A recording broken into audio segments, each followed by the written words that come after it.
جب سارے انسان برابر ہیں تو اللہ کی طرف سے معمور لوگ کون ہوتے ہیں، اور کیا یہ ہماری پکار سنتے ہیں؟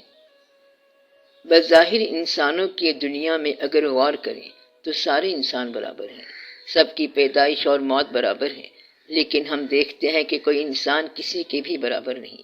اللہ کا حکم سب کے لیے برابر ہے، تخلیق برابر ہے، دماغ برابر، نظر برابر، چہرہ برابر، وجود برابر، پیدائش برابر، آنا برابر اور جانا برابر۔ لیکن پھر آپ دیکھتے ہیں کہ کچھ بھی برابر نہیں۔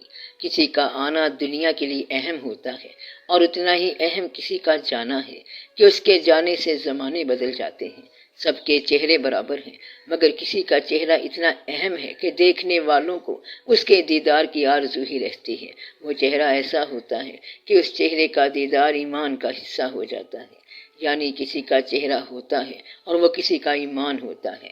چہرہ ہی حج ہے اور محبوب کا خانہ کعبہ ہے۔ تو ویسے تو انسان سارے برابر ہیں، لیکن ہم دیکھتے ہیں کہ کوئی انسان برابر نہیں ہے، اور ایک انسان جو ہے جو اپنی کیفیت میں کوئی تحریر ایسی کر جاتا ہے کہ آنے والے سال ہر سال تک اس کی کتاب رہتی ہے، وہ چاہے بکرات ہو، مذہب کے حوالے سے ہو، سیاست کے حوالے سے ہو، سماج کے حوالے سے ہو، اخلاقیات کے حوالے سے ہو، پوئٹری ہو، تنقید ہو یا کوئی اور۔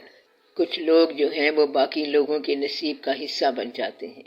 سب انسان برابر ہیں، مگر کچھ انسان باقی انسانوں سے اتنے مختلف ہوتے ہیں کہ وہ باقی کے انسانوں کے لیے مسیحا ہوتے ہیں، وہ محسن ہوتے ہیں، ان کے ساتھ تعلق مشفقانہ ہوتا ہے، محسنانہ ہوتا ہے۔ تو انسانوں میں بہت فرق ہے اور برابری نہیں ہے۔ برابری کا پیغام دینے والے اللہ نے کچھ شخصیتوں کے درجات بلند فرمائے ہیں۔ کمال کی بات تو یہ ہے، برابری کا پیغام دینے والے ہی یہ بات بتاتے ہیں، یعنی کہ پیغمبر، وہ پیغمبر کے اعلان کے بعد کہتے ہیں کہ ہم اور آپ برابر ہیں۔ یہ اعلان کرنے کے بعد وہ اپنے نام کا کلمہ پڑھا لیتے ہیں، اور پیغام کیا ہے؟ ہم اور آپ برابر ہیں۔ تو یہ برابری کا پیغام بھی بڑی غیر برابرانہ بات ہے، اس لیے اتنی برابری بھی نہیں ہے۔ بتانا یہ ہے کہ ہم سب برابر ہیں، مگر یہ بتانے کے لیے بھی ایسا مقام چاہیے جو باقیوں سے بلند ہو۔ تو بتانا کیا ہوتا ہے کہ سب برابر ہیں، اور کہاں سے بتایا جائے گا؟ بلندی سے۔ تو یہ برابری کا پیغام بھی بلندی سے دیا جاتا ہے۔ کچھ انسان جو ہیں وہ باقی ہیومینٹی یا انسانیت میں سے ایسے انسان ہوتے ہیں جو اللہ کی طرف سے معمور ہوتے ہیں۔ اللہ کریم خالق کائنات ہے، اس کائنات کا مالک ہے۔ اس نے انسانوں کو دنیا میں پیدا فرمایا ہے، اور انسان کیا کرتا ہے؟ کھانا، پینا، شادی، آرام، مکان، صحت، بیماری، موت سے ذرا گریز کرنا، اور پھر اچانک مر جانا۔ یہ سب کی خواہش ہوتی ہے، چاہے وہ ہندو ہو، مسلم ہو، عیسائی ہو، سکھ ہو یا کوئی اور ہو، کہ وہ دنیا میں رہے تو دین کے ساتھ اچھی زندگی گزارے۔ ویل بینگ کی اور بہتر ہونے کی تمنا ہر انسان کی خواہش ہے۔ اپنے آپ کو کہاں بہتر کرنا ہے؟ تعلیم میں، سیاست میں، رہائش میں، مکان میں، سامان میں اور خیال میں۔ اور عام قسم کے لوگ اسی زندگی میں اور اسی دنیا میں اس قسم کے انسان ہوتے ہیں کہ وہ کوئی اور بات ہی شروع کر دیتے ہیں۔ خاص لوگ وہ بات ہی نہیں کرتے جو عام انسان کی تمنا ہے۔ مثلاً عام انسان کیا کرتا ہے؟ اینٹیں لے کر جا رہا ہوں کیونکہ مکان بنا رہا ہوں۔ خاص آدمی سے پوچھیں کہ آپ کیا لے کر جا رہی ہو؟ میں اس خیال میں جا رہا تھا کہ اینٹوں سے مکان بنانے والے جو ہیں وہ مکان تو بنا جاتے ہیں، لیکن خود مکان بنا کے مر جاتے ہیں۔ تو عجیب بات ہے کہ وہ اور طرح سے مکان بنا رہا ہے۔ وہ مکان بنانے والے کو کہتا ہے کہ تیرا مکان پکا ہے، اس میں رنگ ہے، روپ ہے۔ یہ تو سوچو کہ تمہارے جانے کے بعد تمہاری اولاد اس مکان کو پسند بھی کرے گی یا نہیں، کیونکہ تو نے چلے ضرور جانا ہے۔ تو مکان آپ کی خوشیوں کا باعث بھی ہے اور آپ کے غم کا سبب بھی ہے۔ اس طرح بات سمجھ آئے تو پھر اور ہی رخ نکلے گا بات کا۔ ایسے لوگ جو ہوتے ہیں معمور ہوتے ہیں، وہ سمجھاتے ہیں کہ یہ دیکھو کیا ہو رہا ہے، شادی ہو رہی ہے، اور ادھر دیکھو کیا ہو رہا ہے، وہ جنازہ ہو رہا ہے۔ یہ اللہ کے کام ہے، کبھی ادھر شادی ہوتی ہے اور کبھی ادھر جنازہ ہوتا ہے۔ کل ایک پاؤں کا سر پہ جا پڑا، آئی صدا دیکھ کے چل راہ بے خبر۔ یہ اتنی بڑی کہانی ہے کہ کل ایک پاؤں کا سر پہ جا پڑا۔ اتفاق سے وہ شکستہ و چور تھا تو اس نے صدا دی کہ دیکھ، ایک وقت میں بھی اس دنیا میں کیا سے کیا تھا اور اب یہ حالت ہے۔ یعنی وہ سر جو کہ کبھی بڑے غرور میں ہوتا تھا آج کھوپڑی ہے، اور وہ بھی ریزہ ریزہ ہو گئی ہے۔ اس کھوپڑی سے آواز آتی ہے، میں بھی کبھی کسوں کا سر پہ غرور تھا۔ یعنی آج تو میں شکستہ ہوں، چور ہوں، اور کل تیرا کیا انجام ہوگا، اس لیے بڑی احتیاط کی ضرورت ہے۔ لے سانس بھی آہستہ کے نازک ہے بہت کام، آفاق کی اس کار گئے شیشہ گری کا۔ کچھ لوگ جو ہیں وہ دنیا کو کسی اور دنیا کا تعارف کروانے آتے ہیں، اور کچھ لوگ صرف اپنی بلندیوں کا سبق بتائیں گے۔ ایسے لوگ گپ لگا دیتے ہیں کہ دیکھو کل رات میں اڑتا ہوا دمشق گیا اور وہاں پر میں نے بڑا کچھ دیکھا۔ کچھ لوگ ایسا ابلاغ کرتے رہتے ہیں کہ دوسرا آدمی جو ہے وہ اپنے آپ سے مایوس تر ہو جائے اور اس کو میرے بغیر سکون کی راہ نظر نہ آئے۔ ایسے مبالغہ کرنے والے ہوتے ہیں۔ اللہ تعالیٰ نے خیر کا راستہ رکھا ہے پیغمبروں کے ذریعے سے، اور شر کا راستہ رکھا ہے شیطان کے ذریعے۔ آپ دیکھیں کہ دونوں کی کوئی نہ کوئی ایجنسیاں آپ کی زندگی میں متعین رہیں گی۔ خیر ہر وقت خیر طلب ہے، شر ہر وقت شر پسند ہے، اور کامن مین ہر وقت کامن مین ہے۔ یعنی عام انسان ہمیشہ عام انسان ہے۔ عام انسان کی جو تمنا ہے وہ پیسہ ہے، یہاں ٹھہرنا ہے اور نفس کی اطاعت ہے۔ اور جو لوگ اللہ والے ہوتے ہیں وہ ان کا دماغ اٹھا کر کسی آنے والی زندگی کی طرف لگا دیتے ہیں۔ شیطان کہتا ہے یہ دیکھو 4 دن کا میلہ ہے، وہ جہاں کس نے دیکھا ہے، یہ جہاں ہی سب کچھ ہے۔ خدا بہشت کی موجیں لے رہا ہے، آپ یہاں کی موجیں لو۔ عام انسان تو شریف انسان ہوتا ہے۔ کھانا پینا، گھر مکان سامان، شادی بیاہ اور پیسے جمع کرنا اس بیچارے کی خواہش ہوتی ہے۔ وجود کی دنیا پیسے کی دنیا اور نفس کی دنیا ہے۔ عام انسان کو شر بھی انوائٹ کرتا ہے اور خیر بھی بلاتی رہتی ہے۔ یہ خیر والے لوگ جو ہیں یہ معمور ہیں اسی زندگی میں، اور عام انسانوں میں یہ خالص انسان ہیں۔ اب عام انسان پھنس گیا، کیونکہ یا تو وہ شر کی طرف مائل ہوگا یا پھر وہ خیر کی طرف مائل ہوگا، کیونکہ ان 2 طاقتوں نے عام انسان کو چھوڑنا نہیں۔ خیر کی طاقتیں اللہ کے فضل کی طرف پکارتی ہیں، با کمال شفقت، با کمال دل نوازی، محبت کے ساتھ۔ ایسی طاقتیں چاہے حال میں ہوں یا ماضی میں، پکارنے سے وہ ضرور آتی ہیں اور پکارنے والے کی مدد کرتی ہیں۔ یہ ان کا کام ہے، ان کی ڈیوٹی ہے، اور ان کو مامور کیا گیا ہے کہ میرے بندے جو ہیں یہ بندے کہیں شر کے دامن میں پناہ نہ مانگ لیں۔ اے خیر والو تمہیں میں نے خیر کی طاقتیں دی ہیں، تم ان کے پاس پہنچنا اور ان کے کام کرنا، جسم کی تکلیف ہو تو بھی ان کو راحت پہنچانا، تاکہ یہ میری راہ سے مایوس نہ ہو جائیں، کیونکہ یہ مایوس ہوں گے تو شیطان کے چنگل میں پھنس جائیں گے۔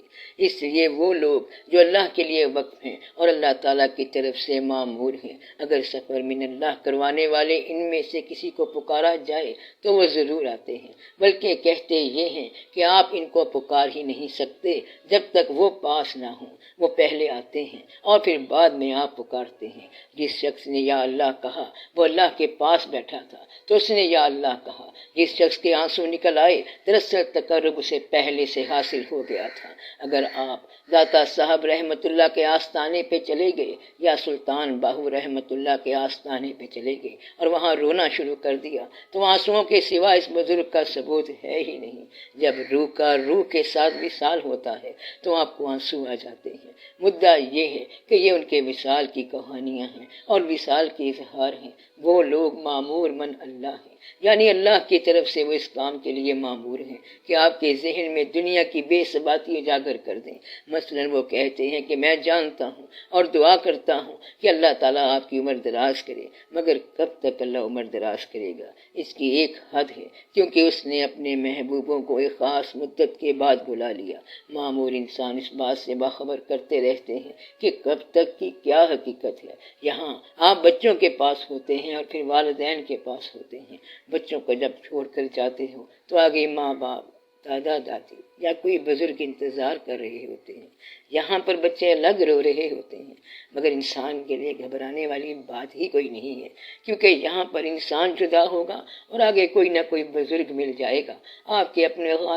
آپ کے اپنے خاندان کے بابا جی بیٹھے ہوں گے، اس لیے خطرے کی ایسی کوئی بات نہیں ہے۔ آپ جن کا کلمہ پڑھتے ہو اور ساری دنیا جس کا کلمہ پڑھتی ہے، وہ ذات آپ کو موت کے بعد ملے گی۔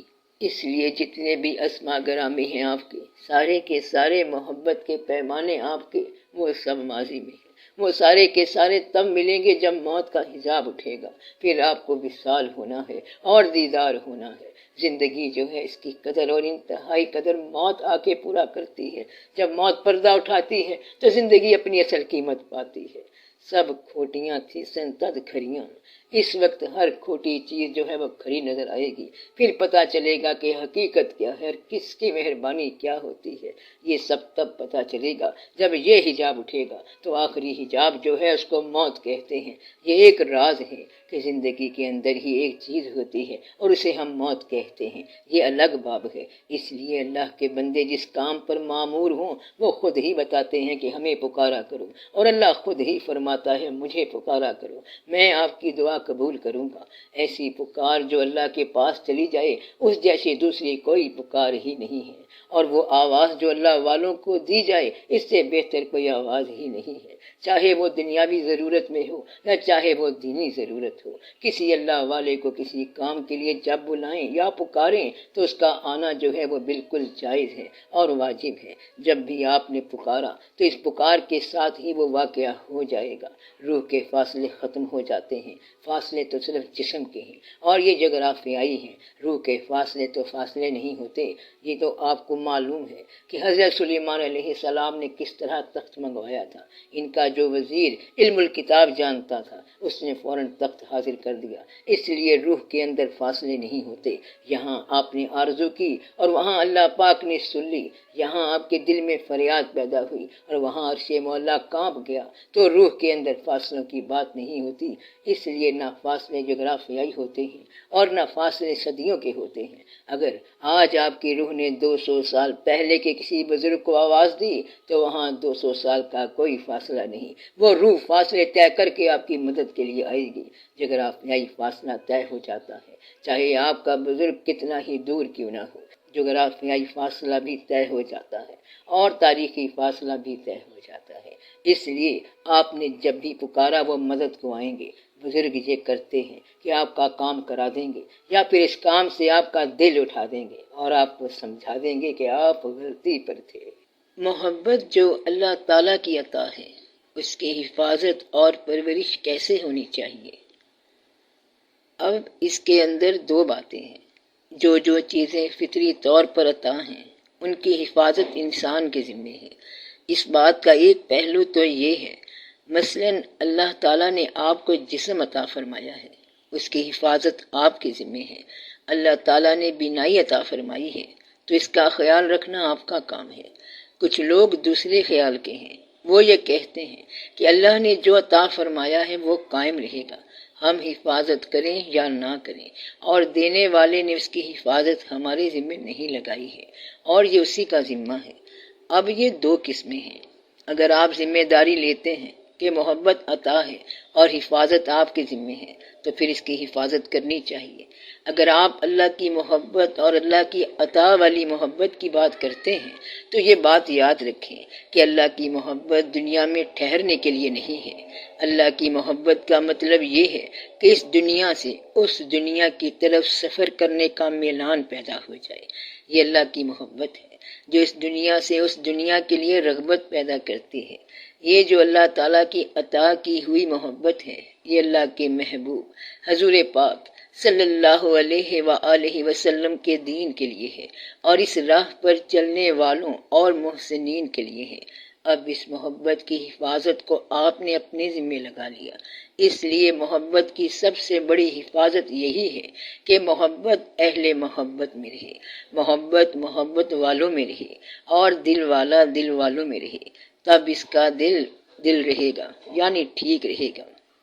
تو یہ ضروری بات ہے کہ عشق والے ہمیشہ عشق والوں میں زندہ و سرفراز رہیں گے، تو آگ کے الاؤ کے ساتھ قائم رہتی ہے اور بجھنے سے بچ سکتی ہے۔ تو محبت کیسے قائم ہوگی؟ جب دل والوں کے ساتھ رہیں۔ محبت والا کسی اور محبت والے کو تلاش بیگانگی اچھی رفیق راہ منزل سے، ٹھہر جا اے شرر، ہم بھی تو آخر مٹنے والے ہیں، آپ سب مٹنے والے ہیں۔ ایک جیسے خیال والے اگر ہم سفر ہو جائیں تو سفر بہتر کٹے گا۔ اس کا دوسرا طریقہ یہ ہے کہ آپ کو اس دین کی لگن میں جو لگن ملی ہے آپ اس کی حفاظت کریں، دین میں محبت کے طور پر سر دھڑ کی بازی لگا دیں۔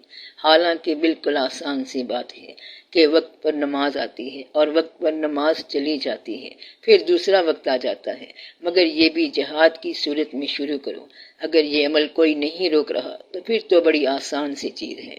اگر آپ کو نماز سے کوئی روک رہا ہے اور جب آپ اسے جھٹک دیتے ہو تو پھر نماز بڑی اچیومنٹ ہو جاتی ہے۔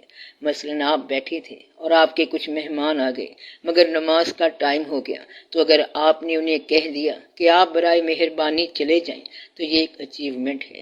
یہ کہنا بڑا مشکل ہے۔ مثلاً آپ کے ہاں جب مہمان ان لاس میں سے ہوں، بیٹی کے ان لاس ہوں یا بیٹے کے ان لاس ہوں، اگر آپ نے ان لاس کی محبت کو دین کے تحفظ میں لگایا تو یہ بڑی بات ہے۔ اس محبت کو قائم رکھنے کا ایک بہت بڑا ذریعہ درود شریف ہے، بلکہ اللہ تعالیٰ کی محبت کا فائنل راستہ جو ہے وہ درود شریف کا راستہ ہے۔ درود شریف خاموشی کا راستہ ہے۔ اس کا سفر جو ہے آنسوؤں کا سفر ہے اور تہجد کا سفر ہے۔ یہ سارے اللہ کی محبت کی حفاظت کے طریقے ہیں۔ محبت کو آپ تہجد کے ذریعے قائم رکھ سکتے ہیں، رکت کے ذریعے قائم رکھ سکتے ہیں، درود شریف کے ذریعے قائم رکھ سکتے ہیں، خیرات کے ذریعے قائم رکھ سکتے ہیں، لوگوں پر احسان کے ذریعے قائم رکھ سکتے ہیں، جانوروں سے محبت کے ذریعے قائم رکھ سکتے ہیں، اور آپ اللہ کے لیے دنیا کا سفر کرنے میں قائم رکھ سکتے ہیں۔ یعنی آپ پیدل سفر کرتے جائیں، ایک شہر دوسرا شہر، بس صرف چلتے جائیں اور کوئی شخص واقف نہ بنائیں، محبت قائم رہے، چلتی رہے، پھر اللہ کی محبت کا مظہر مل جائے گا، کوئی گرو مل جائے گا۔ سچے مرید کو سچا ہی پیر ملنا چاہیے۔ سچا پیر اللہ کی محبت کا مظہر ہوتا ہے۔ یہ محبت وہاں آ کر سرفراز ہوتی ہے اور اپنے جلوے دکھاتی ہے۔ محبت کا اصل مدعا اللہ کی دی ہوئی محبت یعنی سرکار صلی اللہ علیہ وآلہ وسلم کی ذات گرامی ہے۔ اس محبت کا طریقہ جو ہے اور وسیلہ جو ہے وہ گرو ہے اور پیر ہے۔ اس کے جو باقی طریقے ہیں ان میں درود شریف ہے، شب بیداری ہے، تہجد ہے، تنہائی ہے، سفر ہے اور محبت کے دوسرے رنگ ہیں۔ دنیا والوں کی، عشق والوں کی جتنی بھی داستانیں ہیں ان کا آپ اندازہ لگاؤ۔ مثلاً ہیر رانجھے کا قصہ دیکھو کہ ایک لڑکی اور ایک لڑکا ہے۔ عام آدمی کہے گا کہ پتہ نہیں کون تھا رانجھا۔ اہل دل حضرات کے لیے یہ بڑا واقعہ ہے، وہ بڑی عقیدت سے اسے سنتے ہیں۔ سیف الملوک میاں محمد صاحب رحمۃ اللہ کی کتاب ہے، سننے والے اسے بڑے ادب سے سنتے ہیں، گویا کہ ان کتابوں کے اندر کوئی نہ کوئی محبت کا راز دیا گیا ہے۔ آپ کو یاد ہوگا کہ حضرت امیر خسرو رحمۃ اللہ کو تو یہ ہند کہتے ہیں۔ خسرو رحمۃ اللہ کی سب سے مشہور چیز ہے نمی دانم چا منزل بود، شب جائے کے من بودم، بہر سورخ سے بسمل بود، شب جائے کے من بودم، بری پہ کر نگارے سرو کر دے لالا رخسارے، سراپا آفتے دل بود، شب جائے کے من بودم، خدا خود میرے مجلس بود، اندر لا مکاں خسرو، محمد شمع محفل بود، شب جائے کے من بودم، صلی اللہ علیہ وآلہ وسلم۔ امیر خسرو رحمۃ اللہ کے کلیات بھی چھپے ہوئے ہیں۔ امیر خسرو کی کتاب لیلا مجنو جو ہے بہت اچھی کتاب ہے۔ لیلا مجنو میں ساری طریقت لکھی ہوئی ہے۔ قصہ لیلا مجنو کا ہے اور شان خسرو رحمۃ اللہ کے پیر کی ہے۔ مولانا جامی رحمۃ اللہ نعت کے بڑے شہنشاہ ہیں اور لیلا مجنو انہوں نے بھی لکھی ہے۔ لیلا مجنو تو لڑکی اور لڑکے کا قصہ ہے، لیکن نعت والوں نے یہ کیوں لکھا آپ پڑھو گے تو آپ کو پتہ چلے گا۔ دل والے اپنے دل کی سلامتی دل والوں کے قصے میں سمو کر قائم رکھتے ہیں۔ انہوں نے لیلا مجنو کا صرف نام استعمال کیا ہے، لیلا مجنو صرف نام لیے ہیں اور قصہ اپنی روح کا بیان کیا ہے۔ اسی طرح سیف الملوک نام لیا ہے، باقی قصہ میاں محمد صاحب رحمۃ اللہ کی اپنی روح کا ہے۔ وادی توحید کا قصہ ہے، معرفت کا قصہ ہے، سلوک کا قصہ ہے، اور نام سیف الملوک رکھا ہوا ہے۔ اب وارث شاہ رحمت اللہ کے قصہ ہیر رانجھا کو دیکھیں تو درد کی آشنائیاں ہو رہی ہیں، باطن کے راز معلوم ہو رہے ہیں۔ اور قصے کا کیا نام ہے؟ ہیر رانجھا۔ کہتے یہ ہیں کہ ہیر اب وارث شاہ رحمت اللہ کی ہو گئی ہے اور رانجھے کی نہیں ہے۔ تو میں یہ بتا رہا ہوں کہ بزرگوں نے اللہ کی محبت کی حفاظت دنیا کے اندر کیسے کی ہے۔ خواجہ غلام فرید رحمت اللہ نے کہا، کچ دے پینڈے ختم نہ ہوندے، تیرا لٹیا شہر بمبور نی سسی اے بے خبرے۔ سسی کون ہے؟ ہر انسان کو اس قصے میں بتایا جا رہا ہے کہ اے بے خبر انسان، تیری دنیا لٹی پڑی ہے اور تو بے خبر ہے، تو برباد ہو چکا ہے۔ جہاں تو بیٹھا ہے اس کے نیچے برف کی سل ہے جو پگھل جائے گی۔ تو صرف بیٹھا ہوا ہے اور حقیقت میں تو کہیں نہیں بیٹھ سکتا۔ جسے تو حفاظت سمجھ رہا ہے وہ تیری حفاظت نہیں ہے، تیری سیکیورٹی بڑی انسیکیور ہے۔ سسی بے خبر ہے کہ اس کا شہر بھنبور لٹ رہا ہے اور اسے پتہ ہی نہیں۔ مقصد یہ ہے کہ یہ بڑی عجیب بات ہے اور سارے کا سارا باطن ہے۔ سسی کیا ہے، بھنبور کیا ہے، کیچ کیا ہے، پنل یار کیا ہے، یہ سب معرفت بیان ہو رہی ہے۔ خواجہ فرید رحمت اللہ فرماتے ہیں کہ اتھاں میں مٹھڑی نت جان بلب او خوش وسطہ بچ ملک عرب، یعنی میں یہاں اپنے گھر میں جاں بلب ہوں اور ہمارے آقا صلی اللہ علیہ وآلہ وسلم عرب کے ملک میں خوش ہیں۔ یہ ہے محبت قائم کرنے کا طریقہ۔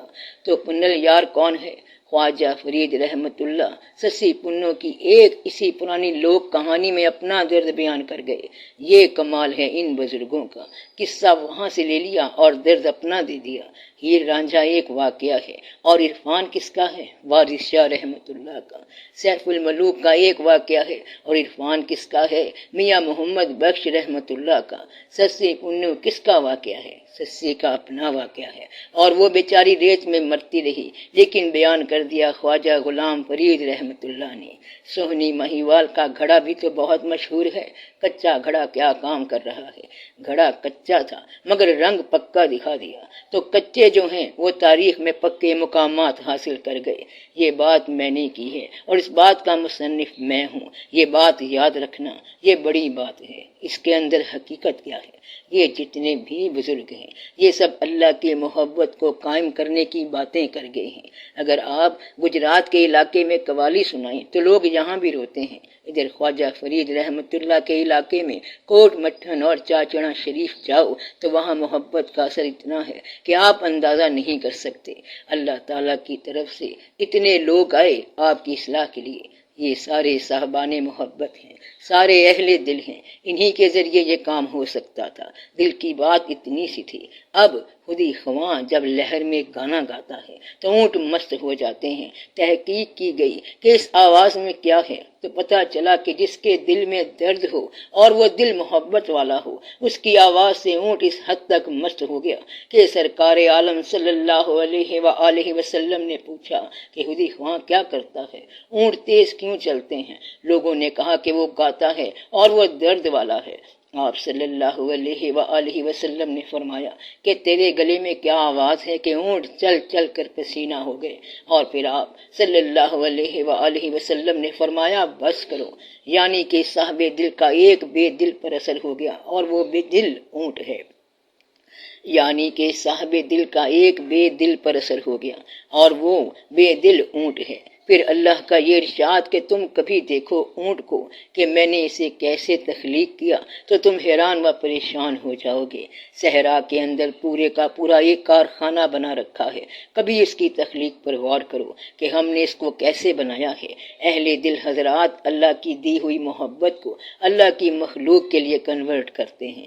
اللہ نے جو محبت آپ کو دی ہے، اگر چڑیا کا بچہ مل جائے تو اس سے محبت کرو، کتے کا بچہ مل جائے تو اس سے محبت کرو، اور اگر انسان مل جائے تو اس سے محبت کرو۔ کائنات کے درخت پتے پتے سے محبت کرو۔ جب یہ پتہ چل جائے کہ یہ اللہ نے بنایا ہے تو اس سے محبت کرو۔ سور کا گوشت کھانا منع ہے، لیکن زخمی سور کی مرہم پٹی پر کوئی اختلاف نہیں۔ کسی درویش کو بھی اس پہ کوئی اختلاف نہیں ہے۔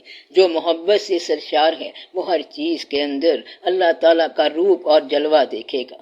اللہ نے اپنے راستے پر آپ کو بلانے کے لیے، آپ کی نگاہ کھولنے کے لیے، کشادہ کرنے کے لیے اپنی محبت عطا کی، تاکہ آپ کی محبت واہ ہو جائے۔ اور اللہ کی محبت آپ کی آنکھ کھول دیتی ہے، اور جب آنکھ کھل گئی تو پھر ہر طرف جلوے ہی جلوے ہیں۔ اس کے سورج کا نکلنا اس کا جلوہ ہے، سورج کا ڈوبنا اس کا جلوہ ہے۔ بہار ہے، برسات ہے، پھول ہیں، کانٹے ہیں، شبنم ہے، موتی ہیں، یہ سب الگ الگ جلوے ہیں۔ آپ کو محبت ہی اس کائنات سے وابستہ کرتی ہے، اور محبت عطا کرنے والے کے ساتھ وابستہ کرتی ہے۔ جس شخص کو شعور کوئی نہیں، وہ اللہ کو کیا سمجھے گا؟ اس کو اگر کہیں کہ اللہ ہوتا ہے تو وہ کہے گا کہ پتہ نہیں کیا ہوتا ہے۔ اسی طرح جس آدمی کا دل نہ ہو، اسے کیا پتہ کہ محبت کیا ہوتی ہے۔ اس لیے اللہ پہلے محبت عطا فرماتا ہے۔ تو اللہ تعالیٰ نے آپ کو دل دیا، دل میں محبت عطا فرمائی، تاکہ اپنے راستے پر بلائے۔ آپ اس راستے پر عقیدت سے چلو اور بندش سے نہ چلو۔ اللہ مہربان ہو جائے تو لطف کے ساتھ اپنے راستے کی اجازت عطا فرماتا ہے۔ اللہ اپنے راستے پر چلنے کی اجازت کے ساتھ محبت عطا فرمائے تو اس کو کہتے ہیں کہ محبت کی عطا۔ اصل میں یہ اللہ کی محبت ہوتی ہے۔ اس راستے کی قافلہ سالار ذات ہر زمانے کے لیے، آنے والوں اور جانے والوں کے لیے سرکار دو عالم صلی اللہ علیہ وآلہ وسلم کی ذات گرامی ہے۔ وہی ہے اس شاخسانہ کا قافلہ سالار، پہلے زمانوں کے ہوں یا بعد کے زمانوں کے۔ اس لیے محبت کی عطا کی حفاظت کا ایک ہی طریقہ ہے، یعنی حضور پاک صلی اللہ علیہ وآلہ وسلم سے محبت کرنا۔ کیا سوال کرنا مناسب ہے؟ دین اور دنیا میں فرق کیسے معلوم ہوگا؟ سوال کے لیے سخی میں کوئی فرق نہیں۔ ایک بندہ اجمیر شریف میں خواجہ غریب رحمت اللہ نواز کے آستانے پر گیا۔ بندہ بہت ضرورت مند تھا، بہت پرانے زمانے کی بات ہے۔ اس نے کہا، خواجہ صاحب میں پشاور شہر سے آیا ہوں اور روپیہ 500 چاہیے، مہربانی فرمائیے۔ وہ صدا لگاتا رہا۔ اس زمانے کی بات ہے جب روپے کی بڑی قدر ہوتی تھی، اور وہ شخص 500 روپے مانگتا جا رہا تھا۔ وہاں سے ایک مولوی قسم کے صاحب گزرے جس کو طریقت پر یقین نہیں تھا۔ کہنے لگے، مرے ہوئے سے 500 روپے مانگ رہے ہو، کسی زندہ سے مانگ لو۔ اس نے کہا، پھر تم ہی دے دو۔ اس کو پیسے دینے پڑ گئے۔ اس آدمی نے روپیہ جیب میں ڈال کر کہا، اے خواجہ رحمت اللہ، تیرا شکریہ، دلوایا بھی تو کس سے جو تجھے مانتا نہیں ہے۔ خواجہ غریب نواز رحمت اللہ سے ایک اور واقعہ بھی منسوب ہے، یہ آپ کی زندگی میں ہوا۔ یہ بات سینہ بہ سینہ آتی ہے۔ ایک ہندو کی انگوٹھی گم ہو گئی۔ انگوٹھی 5000 کی تھی۔ وہ تلاش کرتا رہا، ساری دنیا تلاش کر لی، انگوٹھی نہیں ملی۔ کسی نے کہا، ایک بابا جی ہیں خواجہ صاحب رحمت اللہ، آپ وہاں چلے جاؤ۔ آپ دن کو روزہ رکھتے تھے، جو مرید ہوتے تھے یعنی اہل محفل ان کا بڑا خیال رکھتے تھے۔ وہاں پر ایک دیگ رکھی تھی 120 من چاول والی، آپ اسے پکا کر تقسیم کرتے تھے۔ وہ ہندو آپ کے پاس چلا گیا، عرض کی، میری انگوٹھی گم ہو گئی ہے۔ آپ نے کہا، اس وقت ہمارے فقیر بھوکے ہیں، پہلے ان کو حلوہ کھلا دو۔ اس آدمی نے کہا، یہ کیسا بزرگ ہے، ایک تو میری چیز گم ہو گئی ہے، پھر جو 10-15 بندے بیٹھے ہوئے ہیں ان کو حلوہ بھی کھلانا پڑے گا، اس کے لیے یہ بڑی دقت والی بات تھی۔ اس طرح وہ سوچ میں پڑ گیا۔ 6 مہینے گزر گئے مگر انگوٹھی نہیں ملی۔ آخر اس نے سوچا کہ چلو بزرگ کی بات مان لو، کیونکہ بڑے چرچے ہیں۔ جا کر کہا کہ حلوہ کھلاتا ہوں۔ پھر وہ گیا اور دکان سے حلوہ لے کر آیا۔ ٹوکری کھولی تو جس کاغذ میں حلوہ لپٹا ہوا تھا اس میں انگوٹھی تھی۔ ابھی حلوہ شروع نہیں ہوا اور انگوٹھی باہر آ گئی۔ یہ اہل نظر کی باتیں ہوتی ہیں، اور یہ بڑے خاص مقامات ہوتے ہیں۔ جھوٹا آدمی وہ ہوتا ہے جو ان واقعات کو اپنے نام سے بلا وجہ منسوب کرنے کی کوشش کرے۔ یاد رکھنا، یہ بزرگوں کی بات ہے۔ اپنی زندگی میں اپنی تعریف کرنے والا دراصل جھوٹ کے میدان میں داخل ہو چکا ہوتا ہے۔ یاد رکھ لینا، یہ پکی خبر ہے، اور کبھی اس بات میں غلطی نہ کرنا۔ اللہ تعالیٰ مہربانیاں فرماتا ہے، دلواتا ہے ان لوگوں سے جو مانتے نہیں ہیں۔ سوال جو ہے جائز ہے، عقیدت کے انداز میں سوال کر سکتے ہیں۔ آپ سوال کر سکتے ہیں، دنیا کا سوال ہو یا دین کا سوال ہو، کیونکہ اشیاء نہ دین دار ہوتی ہیں اور نہ دنیا دار ہوتی ہیں۔ یہ صرف آپ کا مزاج ہوتا ہے۔ اگر آپ نے کھانا پکا لیا اور وہ بہت اچھا کھانا ہے، اس میں نیت اگر اللہ کی یاد کی تھی تو وہ کھانا دین بن گیا۔ اگر دین کا فنکشن ہو اور آپ دنیا داری کر رہے ہوں تو پھر آپ دنیا دار ہو گئے۔ کبھی آپ نے دیکھا ہوگا کہ داتا صاحب رحمت اللہ کے عرس پر میلہ لگتا ہے، وہاں قوال بھی آ جاتے ہیں، اکثر عقیدت میں نہیں آتے بلکہ پیسے کے لیے آتے ہیں۔ اب یہ لوگ دین کا مقصد دنیا میں کنورٹ کر رہے ہیں، تو یہ ہے دنیا دار۔ گویا اشیاء دنیا یا دین نہیں ہوتی بلکہ دنیا دار یا دین دار بندے کا مزاج ہوتا ہے۔ جب آپ کا یہاں سے نکلنے کا ارادہ ہو اور جب آپ کا سچ بولنے کا ارادہ ہو تو آپ مبالغہ سے بچ جائیں گے۔ جب آپ اپنے پر ٹرسٹ نہیں کرتے تو دوسروں پر ٹرسٹ یعنی بھروسہ نہ کرو، دوسروں پر زبردستی اپنے آپ کو نہ ٹھونسو۔ جب آپ صداقت اور عزت کے فیصلے کی ڈسٹریبیوشن میں فرق رکھو گے تو آپ دیندار ہو جاؤ گے۔ اللہ کا فرمان ہے کہ باطل کو حق کا لباس نہ پہناؤ اور حق بات کو مت چھپاؤ کیونکہ تم جانتے ہو۔ یہ فرق رکھو گے تو پھر آپ کے لیے یہ دنیا بھی آخرت کی دنیا ہے، بلکہ اس طرح دنیا کا سارا پروگرام دین بن جاتا ہے۔ اہل دین کے لیے دنیا کی ساری زندگی دین بن جاتی ہے۔ اگر مزاج دنیا کی طرف ہے اور حج کر کے آیا، وہاں سے چیزیں لا رہا ہے اور گن رہا ہے کہ وہاں اتنا پیسہ خرچ ہو گیا، یہ ہو گیا اور وہ ہو گیا، تو اس کی ساری عبادت جو ہے دنیا کے لیے ہے۔ تو گویا کہ کچھ لوگ ہیں جو دین کو دنیا بنا لیتے ہیں، کچھ دنیا کو دین بنا لیتے ہیں، چاہے برباد ہو جائیں۔ اس لیے اللہ سے یہ دعا کرنی چاہیے، اللہ تعالیٰ آپ کی دنیا کو بھی دین بنائے، دنیا اچھی ہو جائے اور آپ کی آخرت بھی اچھی ہو۔ یہ دعا کرو کہ اللہ کبھی وہ وقت نہ لائے جب آپ اپنی زبان سے اپنی تعریف کرنے پر مجبور ہو جائیں۔ اللہ ایسا وقت نہ لائے جب انسان اپنے باطن کے درجے پر اپنی زبان سے بولنے پر مجبور ہو جائے۔ باطن کا درجہ کوئی نہیں ہوتا۔ باطنی دنیا میں اہل فقر حضرات میں سب سے جھوٹا وہ ہے جو اپنی زبان سے اپنی باتیں کرے، اور جو فقراء ہیں انہوں نے جو کچھ کہا وہ ایک خاص وقت اور ایک خاص مقام پر فرمایا۔ مثلا حضور غوث پاک رحمت اللہ قصیدہ کہتے ہیں تو آپ دیکھیں کہ قصیدہ کہنے والے انسان کی زندگی عجیب رنگ کی زندگی ہے، اور اس زندگی میں بڑے غور کا مقام ہے۔ اس زندگی میں بڑے بڑے واقعات اور بڑے بڑے احسانات ہیں۔ کسی فقیر، کسی درویش نے اپنے آپ پر ٹرسٹ نہیں کیا۔ یہ مقام کب تھا اور غوث اور قطب کیا تھے؟ یہ تب تھا جب ہندوستان میں ان بزرگوں کا جوگیوں سے مقابلہ ہوتا تھا۔ یہ تب کی بات ہے۔ آج کل آپ سارے لوگ ہی مسلمان ہو اور آپ کا اپنا ماحول ہے، اس لیے کوئی مسلمان کسی دوسرے مسلمان کو خوف زدہ نہ کرے۔ اب یہ ضروری ہے کہ اپنے باطن کو دوسرے کی اصلاح کے لیے لگاؤ۔ اب کسی کو اپنا مقام بتانے کا وقت نہیں ہے، سارے مقام اب خاموش ہو گئے ہیں۔ مسلمانوں میں مقام کی تمنا اور مقام کا اظہار دراصل اپنے اسلام میں کمی کی بات ہے۔ اس لیے کبھی یہ بات نہ کرنا کہ یہ میرے مقامات ہیں، یہ نہ کہنا کہ ہم نے یہ دعا کی اور آسمان ہل گیا۔ دعا کرنے کی بات ہے تو آپ کی دعا سے بارش ضرور ہو سکتی ہے، مگر یہ بات خود نہ کہنا۔ یہ ضرور ہے کہ آپ کی خواہش کے مطابق واقعات ہوں گے، مگر کہنا نہیں۔ ضرور آپ کی بات کا دل پر اثر ہوگا، لیکن یہ نہ کہنا کہ آپ دل پر اثر کر رہے ہیں۔ اس لیے میں کہہ رہا ہوں ایسا وقت نہ آئے کہ آپ اپنی زبان سے اس کا اظہار کرنے پر مجبور ہوں۔ اب آپ کو ایک اور بات کی نصیحت کرتا ہوں۔ آپ لوگ اللہ کا نام لے کر قرآن شریف ضرور پڑھا کرو۔ تلاوت نہ ہو سکے تو اس کی ریڈنگ کر لو اور معنی سمجھ لو۔ اللہ تعالیٰ آپ کو قرآن فہمی کا شعور دے گا، بے شک اس کی تفسیر نہ پڑھو، اللہ تعالیٰ اس کی روشنی سے آپ کے قلب کو منور کر دے گا، پھر آپ کو سوال کرنے کی ضرورت نہیں رہے گی، اور یہی دنیا آپ کے لیے دین بن جائے گی۔ پھر دین اور دنیا میں فرق نہیں رہے گا۔ آخر میں آپ سب کے لیے دعا ہے کہ اللہ تعالیٰ آپ کو اپنے راستے کا طالب بنائے۔ آمین یا رب العالمین۔